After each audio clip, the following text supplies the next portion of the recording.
बिस्मिल्लाहिर्रहमानिर्रहीम। Sir ji chapter number 11 losses deductible allowance tax credit and exemption. Sir ji chapter number 11 mainly महाराज का target है, जिसमें हमारा मकसद ये है कि हमारा मेन मकसद ये है कि हम आपको इसमें जो लॉसेस हैं, टैक्स क्रेडिट हैं और एग्जेम्पशंस हैं, इसको हम कवर करवा दें। आज जुम्मा है, अगर कुछ रह गया तो फिर हम उसकी वीडियो आपके साथ शेयर कर देंगे। कोशिश है कि मैक्सिमम पार्ट हम आपको करवा दें। सबसे पहले लॉसेस की बात करनी है। सर जी अगर मैं लॉस को आपके साथ डिस्कस करूं तो बड़ी आराम से हेड ऑफ इनकम करके डिस्कस करता हूं। सबसे पहले है हेड ऑफ इनकम में सैलरी। क्या इसमें लॉस आ सकता है? सैलरी के हेड में लॉस आ ही नहीं सकता, क्योंकि डिडक्शन अलाउ नहीं है। क्या सेट ऑफ हो सकता है? नहीं। क्या कैरेट फॉरवर्ड हो सकता है? नहीं। सर क्या एफटीआर इनकम की बात करने लगा हूं, क्या इसमें लॉस आ सकता है? नहीं। सेट ऑफ हो सकता है? नहीं। कैरेट फॉरवर्ड हो सकता है? सैलरी आ गई, एफटीआर आ गई। तीसरे नंबर पे अगर मैं कैपिटल गेन की बात करूं, पहले कैपिटल गेन की बात करूं तो कैपिटल गेन में 1 2 3 4 तरह की चीज़ें हैं। सबसे पहले है इमूवेबल प्रॉपर्टी। याद रखना, अगर इमूवेबल प्रॉपर्टी होगी इसमें लॉस आ तो सकता है, ना सेट ऑफ होता है ना ही कैरेट फॉरवर्ड होता है। दूसरे नंबर पे आ गया सिक्योरिटी। सिक्योरिटी में लॉस आ सकता है, एडजस्ट भी हो सकता है। ओनली अगेंस्ट सिक्योरिटी गेन, और अगर एडजस्ट ना हो सके तो 3 साल के लिए कैरेट फॉरवर्ड। और फिर उसके बाद आ गया इमूवेबल प्रॉपर्टी है, सिक्योरिटी है, तीसरा क्या है?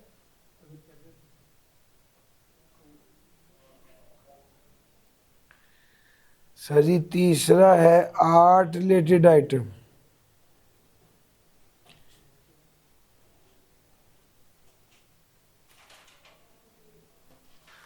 आर्ट रिलेटेड आइटम में लॉस आ सकता है, यस। आर्ट रिलेटेड आइटम में लॉस आ सकता है, यस। क्या सेट ऑफ होगा, कैरेट फॉरवर्ड होगा? लास्ट आ गया अदर कैपिटल एसेट। इसमें लॉस आ सकता है, यस। एडजस्ट हो सकता है,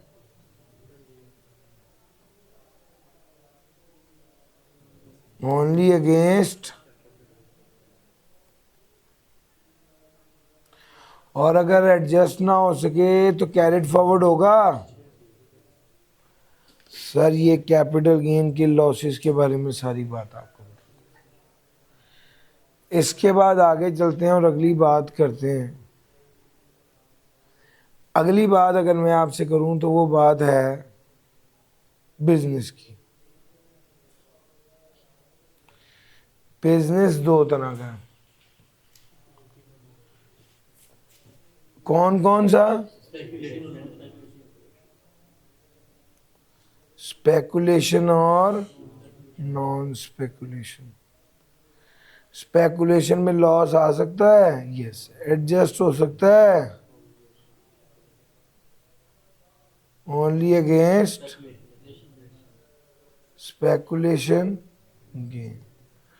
और अगर एडजस्ट ना हो सके तो कैरेट फॉरवर्ड हो सकता है 6 साल।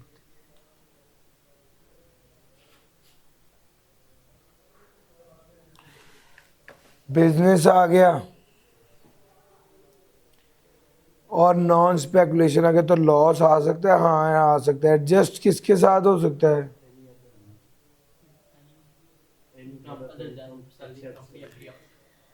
Any other head of income accept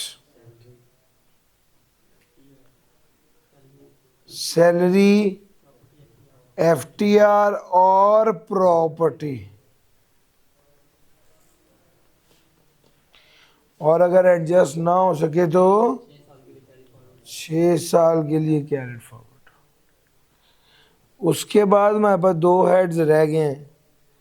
income from properties में लॉस आता है, यस आता है। सेट ऑफ हो सकता है, adjust against any other head of income except salary, FT. इसमें प्रॉपर्टी नहीं है। और अगर एडजस्ट ना हो सके तो कैरेट फॉरवर्ड नहीं होना। इनकम फ्रॉम अदर सोर्स बिल्कुल यही है। सारे हेड्स मैंने 1 बाय 1 आपको बता दिए। अगर ये सारी बात आपको समझ आ गई है तो इससे अगली एक बात बड़ी कीमती है, और वो बात ये है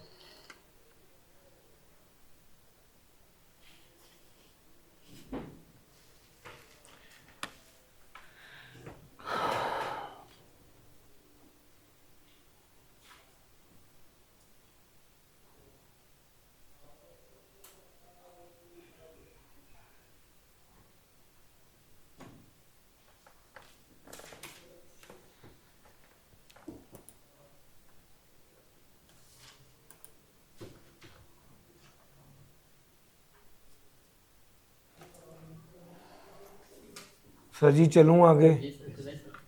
अब यहां पर अगली बात इसके अंदर की है।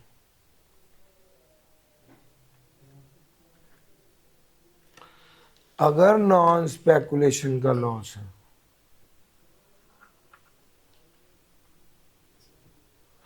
अगर नॉन स्पेकुलेशन का लॉस है तो उसमें हम क्या करेंगे?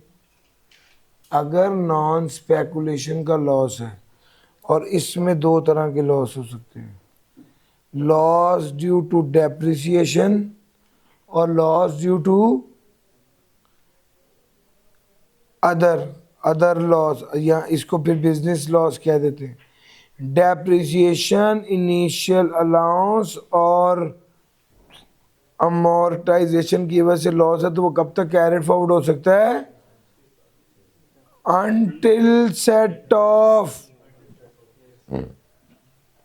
और अगर इसके अलावा कोई बिजनेस लॉस है तो वो कब तक कैरेट फॉरवर्ड हो सकता है? 6 साल। समझ गए? लो सर।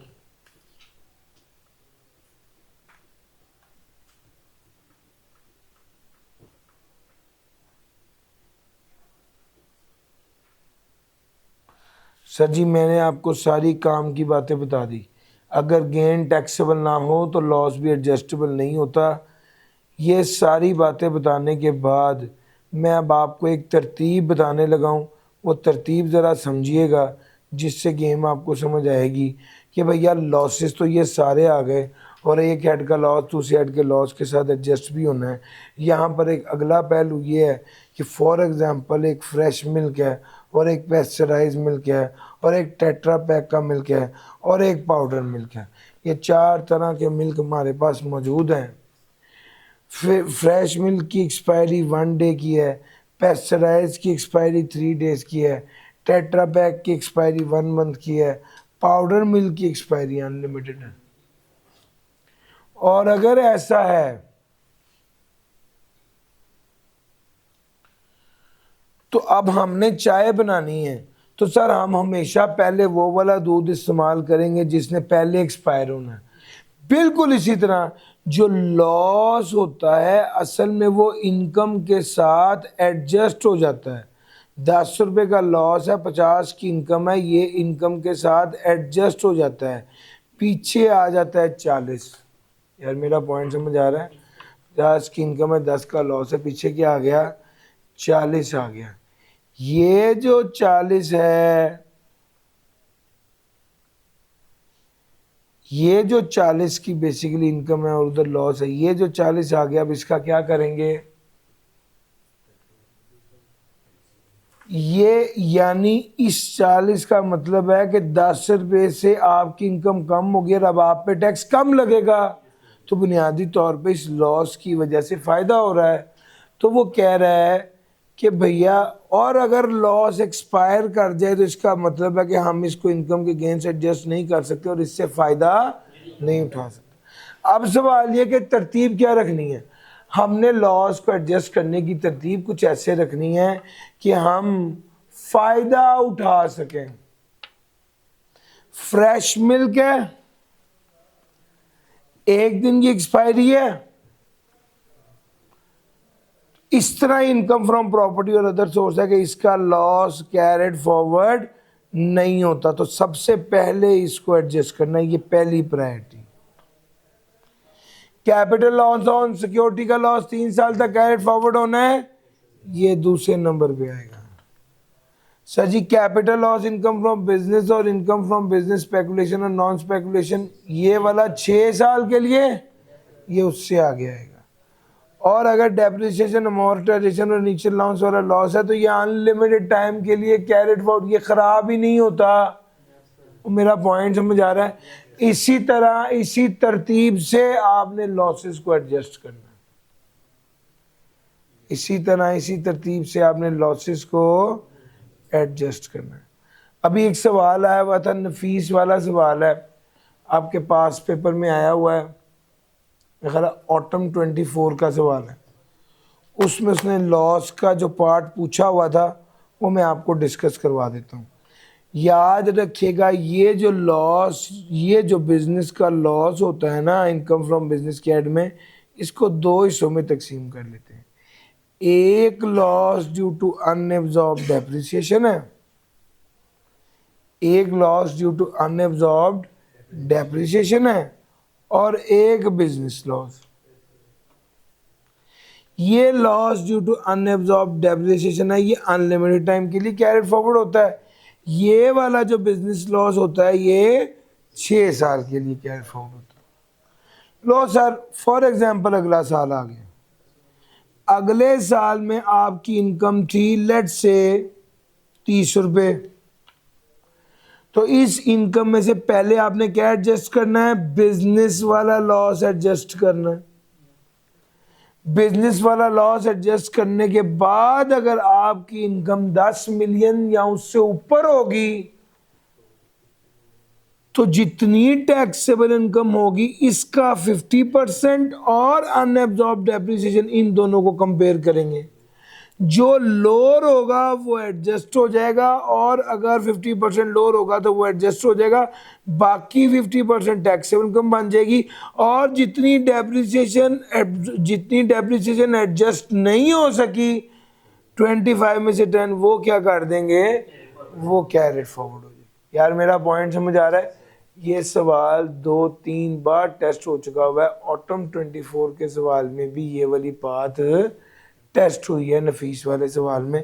मुझे लगा कि ये मुझे ज़रूर ये वाली डिस्कशन करनी चाहिए, गरचे सिर्फ ये डिस्कशन काफ़ी नहीं है। मेरा टारगेट है कि मैं इस वक्त जो कीमती चीज़ें सबको हाईलाइट करता जाऊं, बताता जाऊं। आपको घर जाके एग्जाम्पल आई कैप की किताब में गिवन है, एग्जाम्पल्स आई कैप की बुक में मैंने अपनी किताब में भी डाल दी हुई हैं, वो तीनों एग्जाम्पल्स आपको करनी चाहिए। लॉसेस के बारे में यही डिस्कशन थी। अब मैं बात करने लगा हूं डिडक्टेबल अलाउंसेस की, कि वो तो हम ऑलरेडी पहले पढ़ चुके हैं। फिर बात आ गई टैक्स क्रेडिट की। तो टैक्स क्रेडिट गिनती के हैं सर। टैक्स क्रेडिट्स जो हैं उसमें सबसे पहला कौन सा आ गया? हाँ जी, फॉरेन टैक्स क्रेडिट पहले है, फिर डोनेशन और इन्वेस्टमेंट पे, और उसके बाद एडवांस टैक्स है। अच्छा, इस वक्त हम डोनेशन के टैक्स क्रेडिट की बात करने लगे हैं।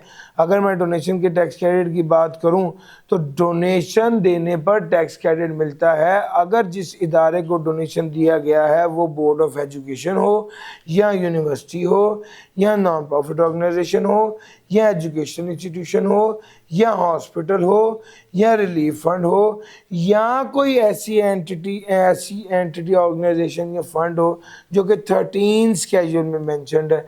इन सारे लोगों को अगर डोनेशन दी जाएगी, किस तरह डोनेशन देनी है? क्रॉस चेक के जरिए, तो आपको टैक्स क्रेडिट मिलेगा। सर जी, आपको टैक्स क्रेडिट मिलेगा कितना? A/B into C. Now what is A? Tax liability. What is B? Taxable income. What is C? Lower of A/B into C है ना। A है टैक्स लाइबिलिटी, B है taxable income और C है lower of actual donation 30% of taxable income और 20% of tax. Actual donation आपका सी किसके बराबर होगा? लोअर ऑफ एक्चुअल 30% या 20%। Sir ji, donation given to an associate, then see जो है वो क्या होगा? Lower of actual 15% of taxable income या 10% ऑफ टैक्सेबल इनकम। वो पॉइंट समझ आ रहा है? 15% ऑफ टैक्सेबल इनकम या 10% of taxable income. Low sir, ये सारी बातें मैंने करनी।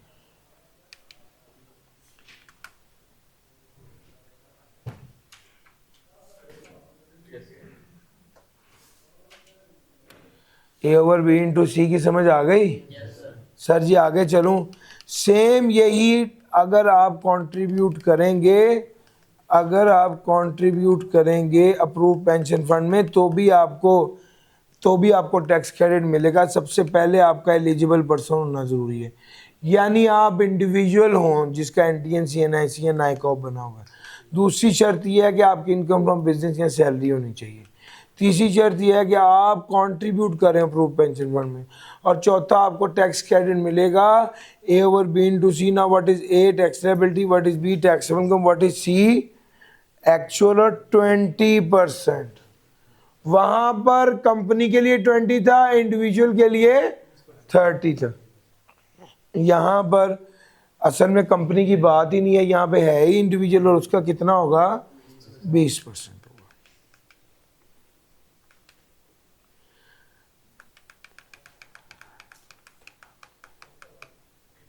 सर जी, अगर आपने लोन लिया है, किससे लिया है? SCCP से, या आपने एडवांस लिया है गवर्नमेंट से या पब्लिक कंपनी से, और उससे आपने किया क्या है? कंस्ट्रक्ट कर रहे हैं घर। कौन सा? एक पर्सनल हाउस कंस्ट्रक्ट कर रहे हैं जो कितने का है? 2500 स्क्वायर फीट तक है। 2500 स्क्वायर फीट तक है, या फ्लैट 2000 स्क्वायर फीट तक है, तो आपको टैक्स क्रेडिट मिलेगा कितना? सर जी, आपको टैक्स क्रेडिट मिलेगा कितना? इसका जवाब है A/B into C। Now what is A/B into C? What is A? Tax liability. What is B? Taxable income. What is C? Lower of actual या 30%, एक्चुअल या 30% ऑफ टैक्सेबल इनकम। सर जी, ये वाली बात 30% वाली बात क्या लिखी है? लिखा हुआ है 30% ऑफ टैक्सेबल इनकम। हाँ, अगली बात ये है, the person shall not be entitled to tax credit for any deductible profit on date. The person entitled नहीं होगा कि उसे टैक्स क्रेडिट दिया जाए for any deductible profit on date. Where an individual has claimed this tax credit, he shall not be entitled to claim tax credit for an other house or flat during the subsequent 15 years। भैया, अगर आपने एक बार ये tax credit claim कर लिया तो वो कहता है जिसने ये वाला टैक्स क्रेडिट क्लेम किया वो अगले 15 साल तक ये वाला टैक्स क्रेडिट क्लेम नहीं कर सकता। सर ये वाली बात भी ख़त्म हो गई। फिर अगली बात आ गई tax credit for point of sale machine. ये मैं आपको बता चुका हूँ कि एफबीआर वाले कहते हैं all tier 1 retailer are required to integrate with board's point of sale real time reporting system. In order to encourage integration with point of sale real time reporting system of FBR, tax credit for point of sale machine has been introduced. आपने अपनी machine को FBR के साथ integrate करना है और अगर आपने उसको इंटीग्रेट ना किया तो क्या होगा, आपके सेलिंग एक्सपेंस माइनस करने की इजाजत नहीं होगी, पढ़ा चुका हूं। और जो डिसअलाउंस होगा वो 8% से ज़्यादा नहीं हो सकता, ये वाली बात पढ़ाई है। और अगर आपने पॉइंट ऑफ सेल मशीन को इंटीग्रेट करके लगा लिया तो क्या होगा, सर आपको टैक्स क्रेडिट मिलेगा। कितना, जितना आपने एक्चुअल खर्चा किया या 1.5 lakh, which ever is lower. अच्छा अब थोड़ा सा आगे चलते हैं। सर जी 100% टैक्स क्रेडिट मिलेगा उन बंदों को जो सिंध में कोल माइनिंग प्रोजेक्ट में लगे हुए हैं और उस कोयले से बिजली पैदा होती है, या उन लोगों को जो PSEB Pakistan software export board से सर्टिफाइड हैं, तो जिस साल वो सर्टिफाई होंगे उस साल उससे अगले 2 साल 100% टैक्स क्रेडिट मिलेगा अगर ये 4 शर्तें पूरी हो गई। पहली शर्त, एनुअल रिटर्न ऑफ इनकम आपने जमा कराई है, टैक्स आपको सैलरी पर या किसी भी खर्चे पर जो टैक्स काटना चाहिए था वो काट के आपने एफबीआर को जमा कराया है। तीसरा, आपने विद होल्डिंग स्टेटमेंट जमा कराई है। चौथा, आपको monthly sales tax return have monthly sales tax return for the tax period corresponding to the relevant tax year have been filed. Sir बड़ी तेजी से मैं आपको ये करा दूंगा। लास्ट टैक्स क्रेडिट है, एलिजिबल पर्सन एलिजिबल इन्वेस्टमेंट करता है तो टैक्स क्रेडिट मिलता है। तो पहला सवाल ये पैदा होता है एलिजिबल पर्सन कौन है। सर एलिजिबल पर्सन मुख्तलिफ सेक्शंस के लिए मुख्तलिफ हो सकता है। इस पर्टिकुलर सेक्शन के लिए एलिजिबल पर्सन से मुराद है ग्रीन फील्ड इंडस्ट्रियल अंडरटेकिंग जो मैन्युफैक्चरिंग या शिप बिल्डिंग कर रही हो। तो पहले ये सवाल पैदा होता है कि sir green field industrial undertaking क्या है। सर ये ऐसी इंडस्ट्रियल अंडरटेकिंग है जिसकी लैंड भी ब्रांड न्यू हो, पहले इस्तेमाल ना हुई हो, बिल्डिंग भी ब्रांड न्यू हो, पहले इस्तेमाल ना हुई हो, और जो कंपनी है वो भी ब्रांड न्यू हो, पहले इस्तेमाल ना हुई हो, जो टेक्नोलॉजी है वो भी पाकिस्तान में पहले ना आई हो, और इस सारे प्लान को इंजीनियरिंग बोर्ड ने अप्रूव किया हो। तो ऐसे इदारे को कहते हैं ग्रीन फील्ड इंडस्ट्रियल अंडरटेकिंग। और ऐसे इदारे को अप्रूव किसने किया हो, कमिश्नर ने किया हो। तो ये ग्रीन फील्ड इंडस्ट्रियल अंडरटेकिंग होती है। अगर ये मैन्युफैक्चरिंग ऑफ गुड्स या शिप बिल्डिंग का काम कर रही हो तो इसको एलिजिबल पर्सन कहते हैं। हाँ अलबत्ता ये 2019 से 24 के दरमियान में बनी हुई हो। तो इस सारी शर्तें पूरी होने पर क्या मिलेगा, इसको टैक्स क्रेडिट मिलेगा। कितने अरसे के लिए, 3 साल के लिए। और एलिजिबल पर्सन दूसरी बात क्या है, ऐसी इंडस्ट्रियल अंडरटेकिंग जो कि रिन्यूएबल एनर्जी जैसे कि सोलर और विंड को बनाने के लिए मशीनरी बना रही। ये इदारा 1 जुलाई 2023 से बना हो तो इसे टैक्स क्रेडिट मिलेगा कितने अरसे के लिए, 5 साल के लिए। इसे 5 साल के लिए टैक्स क्रेडिट मिलेगा। तो एलिजिबल पर्सन की ये सारी बातें आपके साथ डिस्कस कर ली।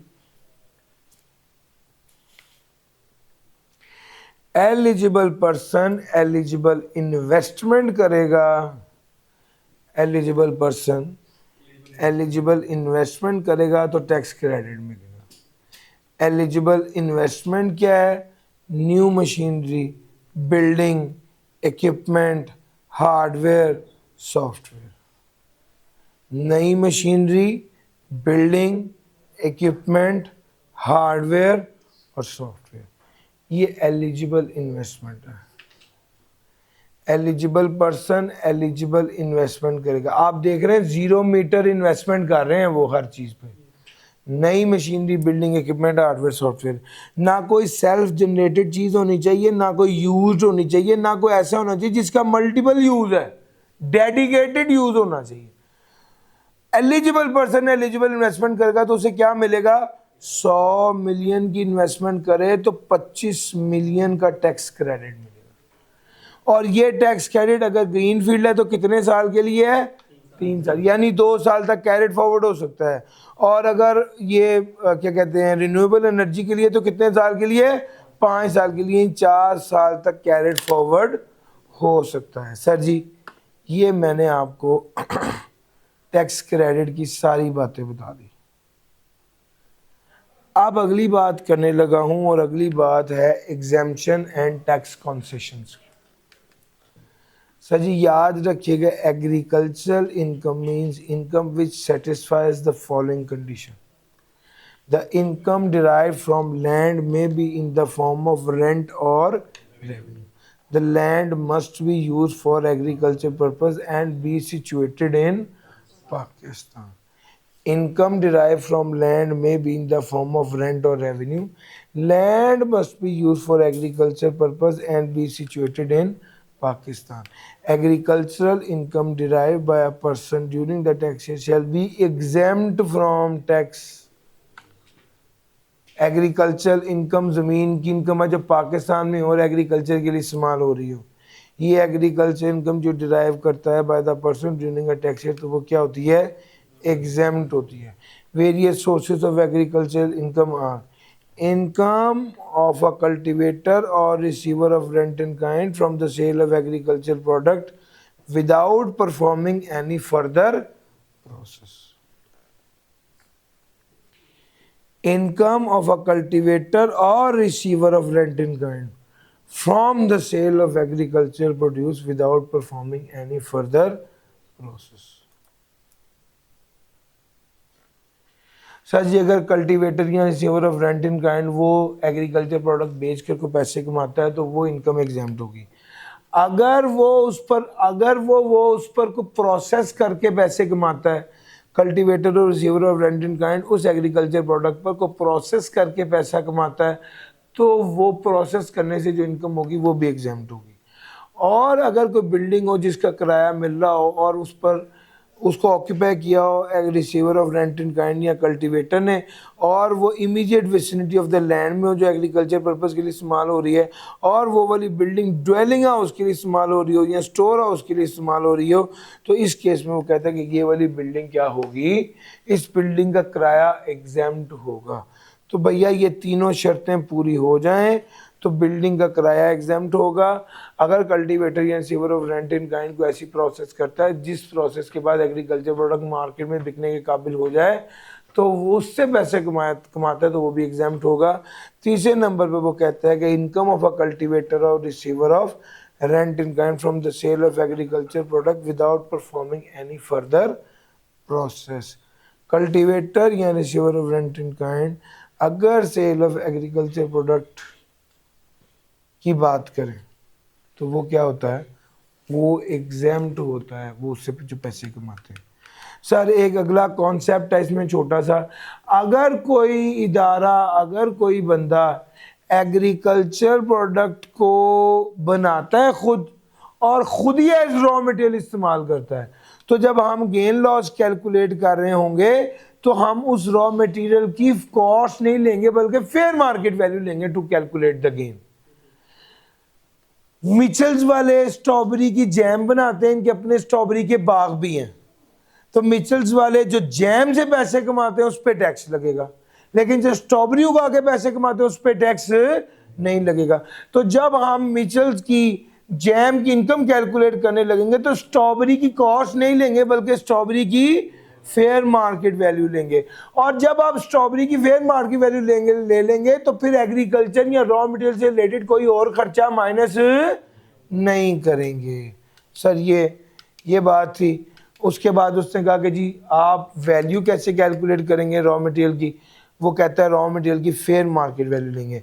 अगर फेयर मार्केट वैल्यू अगर वो रॉ मटेरियल की रॉ फॉर्म में फेयर मार्केट वैल्यू नहीं पता लेकिन प्रोसेस्ड फॉर्म में फेयर मार्केट वैल्यू पता है, यानी प्रोसेस्ड है 100 रुपये की और प्रोसेसिंग कॉस्ट है 20 रुपये की, तो आपको रॉ की कॉस्ट पता चल गई ना 80 रुपये।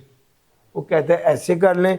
और अगर फिर भी किसी तौर पे नहीं पता चल रही तो एग्रीकल्चर से रिलेटेड जितने खर्चे हैं, ज़मीन के जितने ठेके के पैसे हैं, वो जो है that should be treated as the cost of the raw material. अच्छा जी, डिप्लोमेटिक या यूनाइटेड नेशन के इदारे में जो बंदा काम करता है उसकी सैलरी एग्जैम्प्ट होती है। डिप्लोमेटिक या यूनाइटेड नेशन में जो बंदा काम करता है उसकी सैलरी एग्जैम्प्ट होती है, और सैलरी एग्जैम्प्ट हो तो बाद में उसकी सैलरी अगर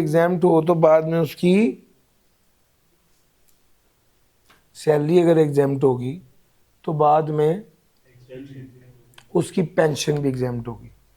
सर जी, फेडरल गवर्नमेंट, और इसको मैं हमेशा समझाने के लिए कहता हूँ कि ईरान की एम्बेसी में ईरानी मुलाजिम, लाहौर में ईरान की एम्बेसी है, उसमें ईरानी मुलाजिम, ईरानी सरकारी मुलाजिम काम कर रहा है, तो क्या उसकी सैलरी पे टैक्स लगेगा?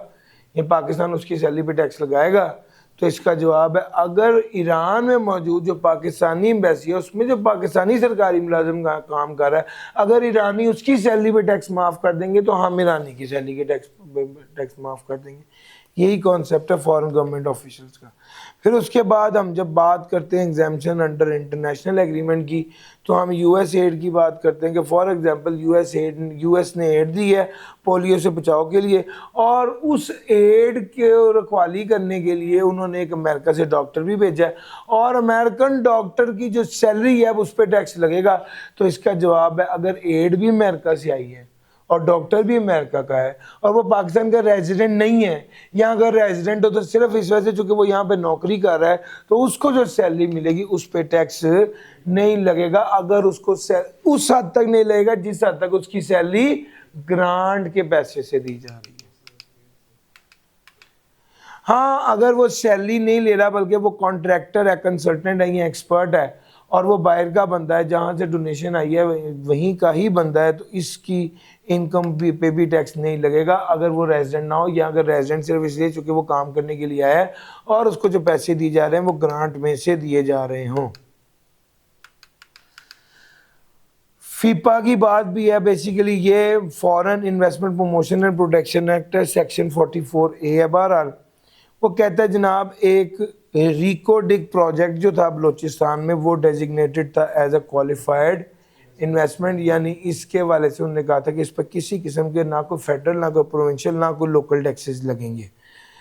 अब आपको तो पता है कि भैया FBR वाले कहते हैं जी टैक्स, तो ये मैं आपको बात अभी आगे पढ़ानी है, चलो अभी साथ बता देता हूँ कि वो कहते हैं इनकम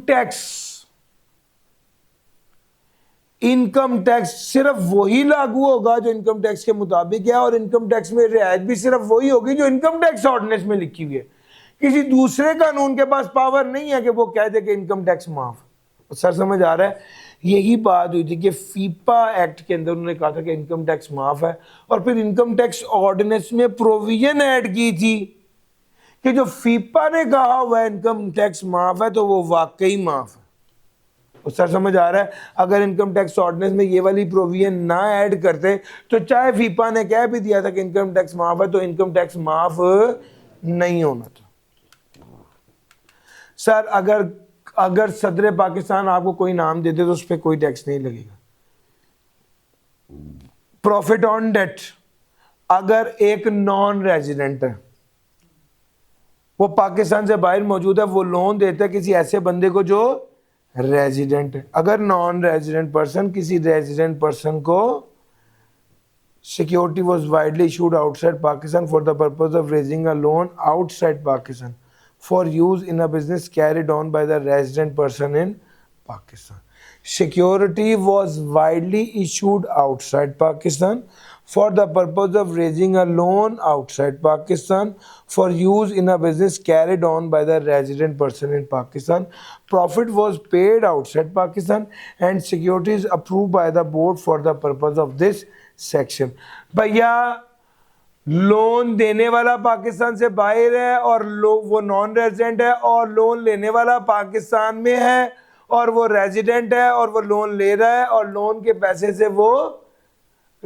पैसे से वो इनकम जनरेट करता है और वो बिजनेस करता है। तो वो ये कह रहा है कि जो प्रॉफिट ऑन डेट उसको दिया जाएगा उस पर टैक्स, जो प्रॉफिट ऑन डेट उसको दिया जाएगा उस पर वो कहता है कि टैक्स,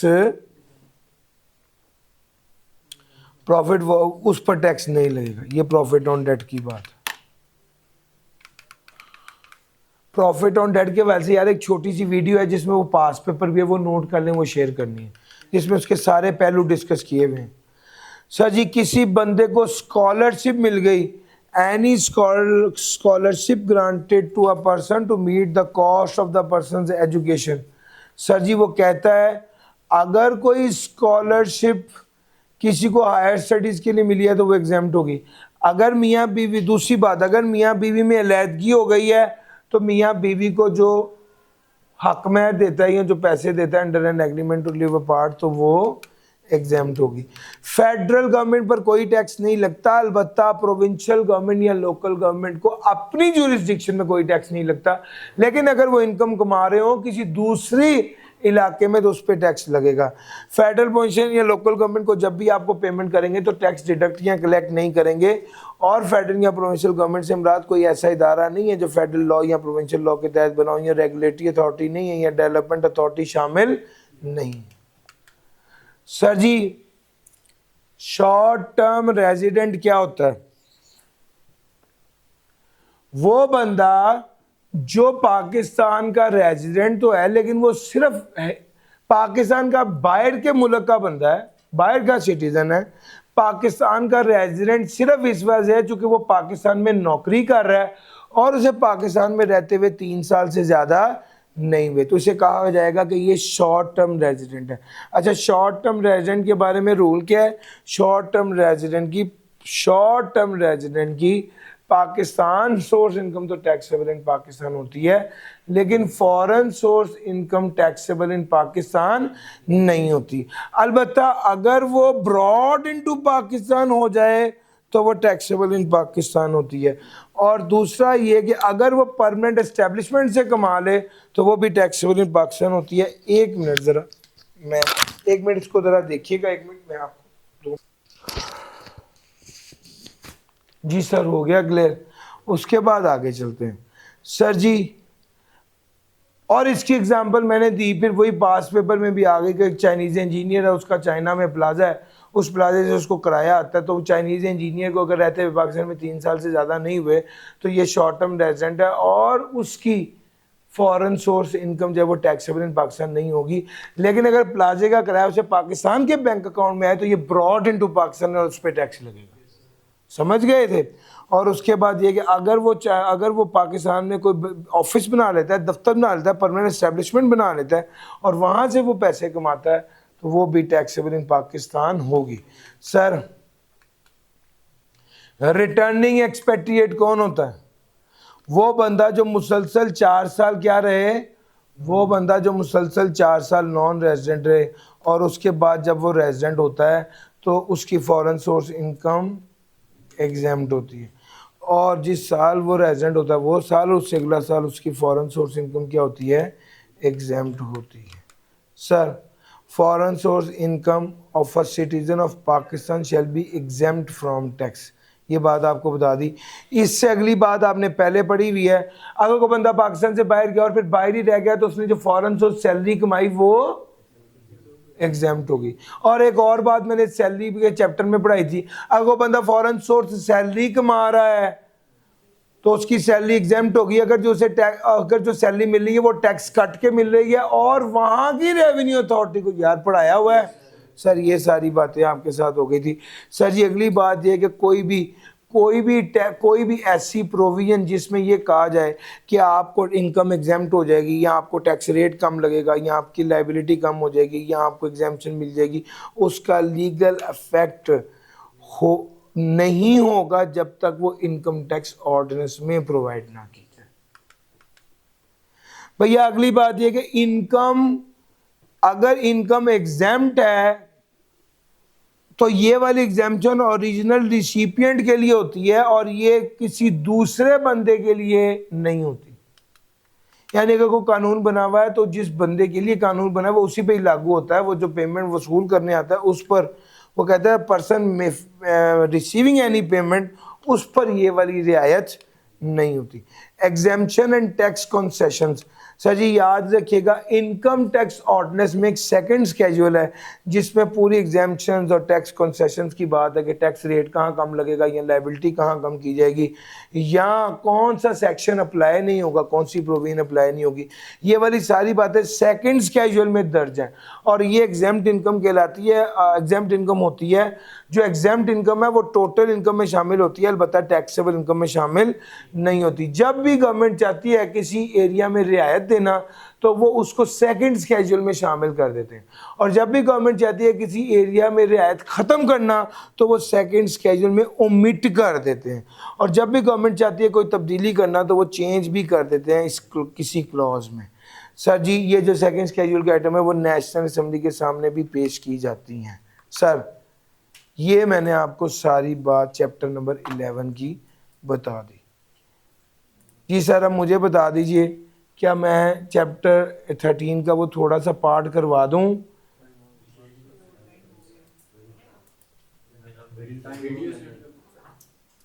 चैप्टर 13 की वो छोटी सी वीडियो है, फिर मैं वो सेंड कर देता हूं।